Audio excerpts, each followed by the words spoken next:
Partnership में partner का क्या काम है, कितना पावर है उसके पास, आज की वीडियो में क्लियर हो जाएगा। Welcome to R commerce point. मैं हूं रुखसाना राशिद। आज की वीडियो में हम करेंगे rights, duties and implied authority. Topic देखिए, यहाँ पर हमारा फर्स्ट है राइट्स ऑफ अ पार्टनर की पार्टनर्स के क्या क्या हक हैं, किस किस चीज़ के लिए वो अपने राइट के लिए खड़े हो सकते हैं। फर्स्ट देखें, right to take part in management. Partners का ये राइट बनता है कि वो अपनी मैनेजमेंट में, डिसीजन मेकिंग प्रोसेस में, या फिर अपना कोई भी डिसीजन या फिर कोई भी ओपिनियन है जो वो मैनेजमेंट में रख सकते हैं, पार्ट ले सकते हैं। सेकंड है right to be consultant. Partners हैं जो वो कंसल्टेंट के तौर पर भी है जो वो काम कर सकते हैं पार्टनरशिप में। वो कंसल्ट भी कर सकते हैं किसी दूसरे पर्सन को कि आप आओ यहाँ पर ये वाला काम करो, इस तरीके से। थर्ड है हमारा right of access to accounts. Partners का ये राइट है कि वो अपने अकाउंट्स हैं जो अपनी पार्टनरशिप फर्म के, उसको एसेस कर सकते हैं। मींस उसको चेक कर सकते हैं कि अपने कितना एक्सपेंस हुआ, कितना प्रॉफिट हुआ, कितना लॉस हुआ, उसके बारे में। फोर्थ है यहाँ पर राइट टू शेयर प्रॉफिट्स की पार्टनर्स का यह हक है कि वो अपने प्रॉफिट को शेयर कर कर उसमें से अपना शेयर है जो वो अपना ले ले और अपने प्रॉफिट को है जो अपने अच्छे तरीके से यूज़ करें। फिफ्थ है यहाँ पर right to interest on in capital. Partners का ये राइट है कि कितनी वो कैपिटल को इन्वेस्ट करें, उस पर अपना इंटरेस्ट है जो वो लें, अगर उनमें एग्रीमेंट में लिखा हुआ है। अगर एग्रीमेंट में नहीं लिखा हुआ तो ये इंटरेस्ट ऑन कैपिटल है जो वो उनको नहीं मिलेगा। सिक्स्थ देखें, right to interest in advances. जो वो एडवांसेस लेते हैं लोन की तरह से, उस पर भी है जो वो उनको इंटरेस्ट लेना है, राइट है उनका। सेवंथ है right to be indemnity. Indemnity means protection against loss. Partners का ये राइट है कि वो अपने लॉस के अगेंस्ट है जो खुद को प्रोटेक्ट करें या फिर पार्टनरशिप फर्म को है जो वो प्रोटेक्ट करें। एट्थ है यहाँ पर right to use a particular property. Partner का ये राइट है कि वो अपनी पर्टिकुलर प्रॉपर्टी को यूज़ करें, चाहे वो फर्म की है चाहे वो उसकी खुद की है। नाइन्थ देखिए, पार्टनर्स अथॉरिटी इन एमरजेंसी। जो उनका पार्टनर्स का पार्टनरशिप डीड या कोई भी एग्रीमेंट जो उन सब में हुआ होता है, उसके अकॉर्डिंग अगर उन्हें इमरजेंसी में कोई भी अथॉरिटी या फिर कोई भी डिसीजन लेना पड़े तो वो ले सकते हैं, उनके पास राइट होना चाहिए। नेक्स्ट देखें, tenth, no new partner to be introduced. जो नया पार्टनर है वो उनकी सब रजामंदी होगी। जब हमारे ओल्ड पार्टनर्स की रजामंदी होगी कि हाँ हाँ इसको ऐड कर लो, हम इसको सारा काम सिखा देंगे, तो ही जो न्यू पार्टनर है वो ऐड होगा। अगर उनमें से 10 मेंबर्स हैं, मान लो 10 पार्टनर्स हैं, उनमें से अगर 1 भी राजी नहीं है, मीन्स 1 है जो वो कहता है कि हाँ मुझे नहीं अच्छा लगता है, ऐसे भी हम 10 ही ठीक हैं, तो वो जो न्यू पार्टनर है 11th, उसको हम ऐड नहीं करेंगे। 11th है no liability before joining. Partners के पास जब वो ज्वाइन करते हैं उसके पहले उसके पास कोई भी लिबिलिटी नहीं होती, क्योंकि वो पहले आया ही नहीं होता। जब वो ज्वाइन करेगा उसके बाद लिबिलिटी आएगी, मीन्स उसके पास उसके डेट आएंगे। 12th है राइट टू रिटायर। पार्टनर के पास ये राइट है कि वो अपना रिटायरमेंट ले सकता है जब भी वो चाहे, आफ्टर द एज, जब वो चाहे तब ले सकता है। 13 देखें, right to not to be expelled. इसका मतलब ये है कि कोई भी पार्टनर है जो वो पार्टनरशिप फर्म से निकाला नहीं जाना चाहिए। सब पार्टनर के पास राइट है कि वो फर्म के अंदर रहें। 14th है right to carry on competitive business. Partners का ये राइट है कि वो अपना कम्पिटिटिव बिजनेस है वो भी चला सकते हैं फर्म के अकॉर्डिंग। जैसे कि वो फर्म एक साइड पर वो फर्म को चलाएं, दूसरे पार्टनर्स साइड पर वो अपना कम्पिटिटिव बिजनेस चलाएं पार्टनर्स। 15th है यहाँ पर right to outgoing partner to share subsequent profits. Means जो आउटगोइंग पार्टनर, जो पार्टनर हमारी फर्म को छोड़कर जा रहा है, उसको है जो वो अपना प्रॉफिट भी दे, वो अपना प्रॉफिट है जो वो अपने शेयर के अकॉर्डिंग है जो वो ले सकता है। आई होप आपको ये राइट्स ऑफ अ पार्टनर समझ में आ गए होंगे।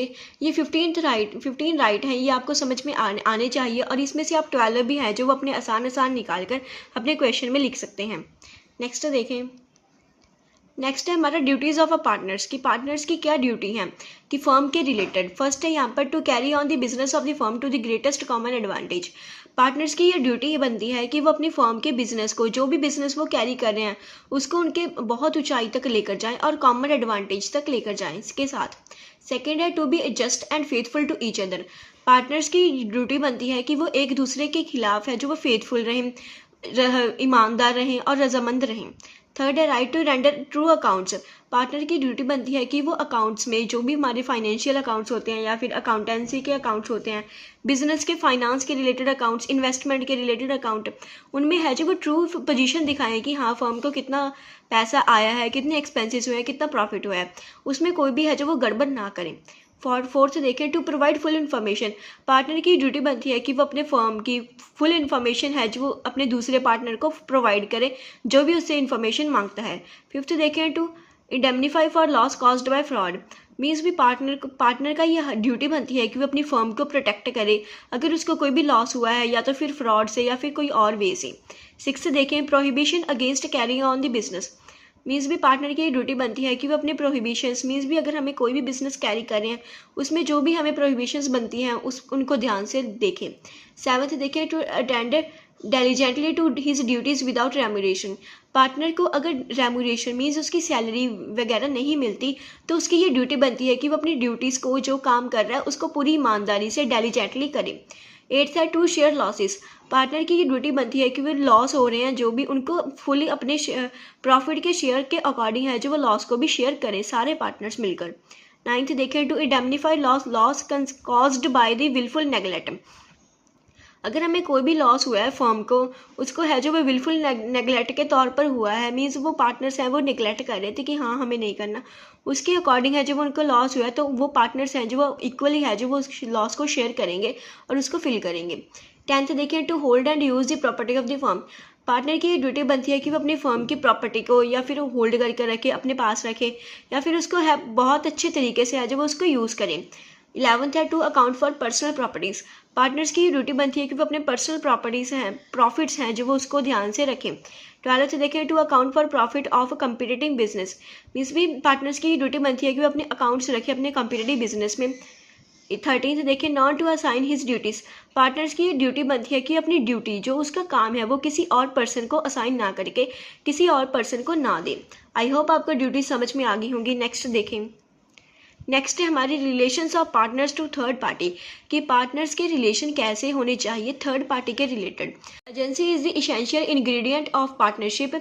जो हमारी एजेंसी है वो इसेंशियल इंग्रेडिएंट है, मीन्स भी बहुत अच्छा मसाला है, बहुत ज़रूरी मसाला है। जो जैसे हम सब्ज़ी में डालते हैं मसाला, वैसे ही जो पार्टनरशिप में एजेंसी है वो बहुत अच्छा, बहुत ज़रूरी मसाला है, इंग्रेडिएंट।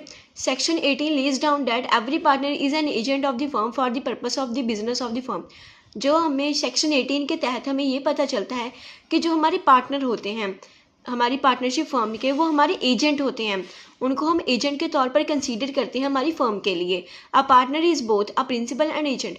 जो हमारा पार्टनर होता है पार्टनरशिप में वो बोथ होता है, हमारा एक प्रिंसिपल भी होता है और एक एजेंट भी होता है।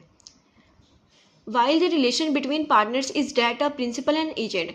जो हमारे पार्टनरशिप में रिलेशन होता है वो प्रिंसिपल और एजेंट का होता है। They are agents of the firm in relation to the third party. किसी थर्ड पार्टी के लिए जो हमारे पार्टनर्स हैं वो एजेंट हैं फर्म के। Every partner in eyes of law is the agent of the firm. हर एक पार्टनर है जो वो लॉ के अकॉर्डिंग जो एजेंट है वो फर्म का। सो as such he bind all his co-partners by his act in all matters which are within the scope and object of partnership।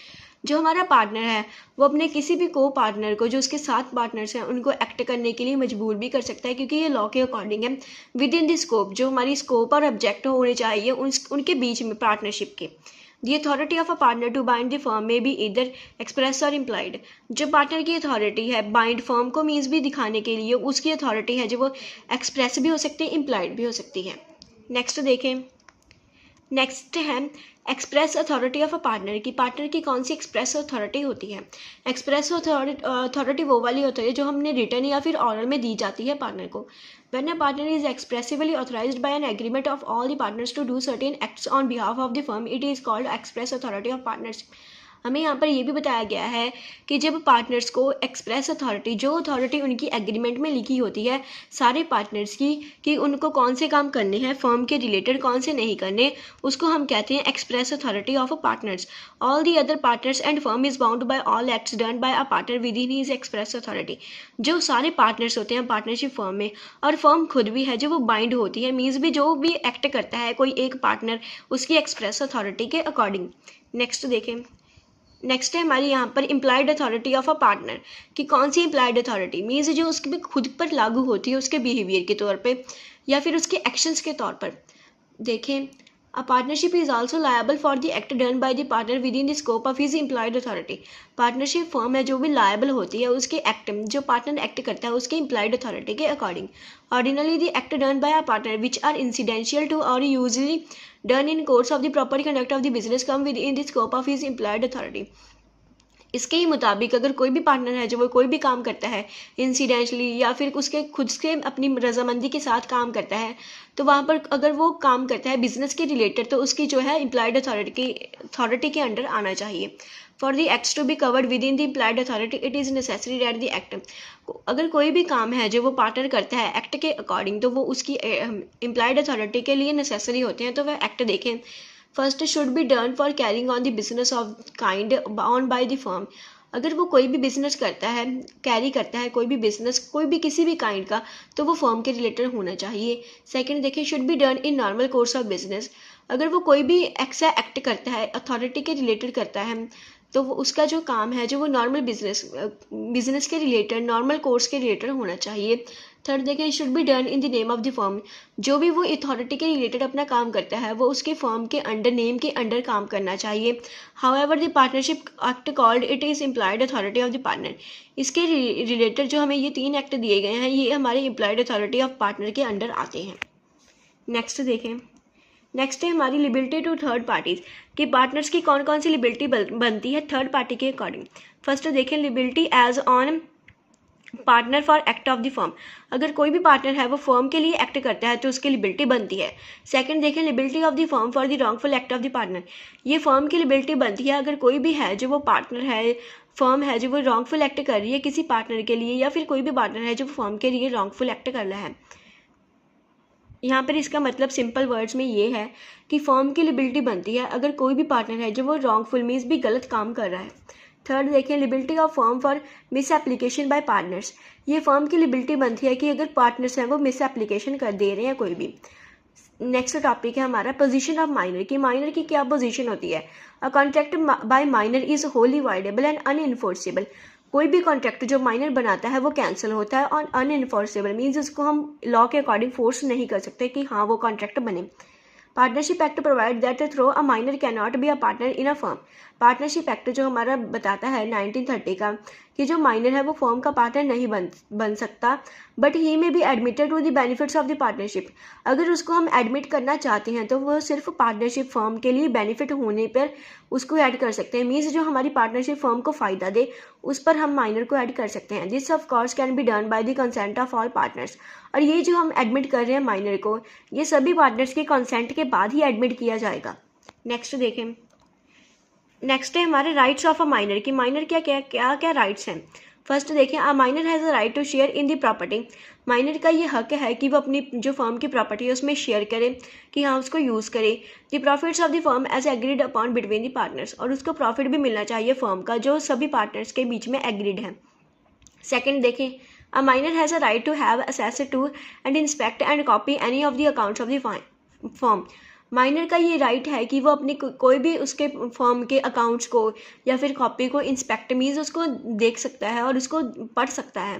He can not however have access to all books of the firm but only to the accounts, minor है जो वो सारी books of accounts को नहीं देख सकता, but सिर्फ वो अकाउंट्स को देख सकता है, बुक्स को नहीं देख सकता।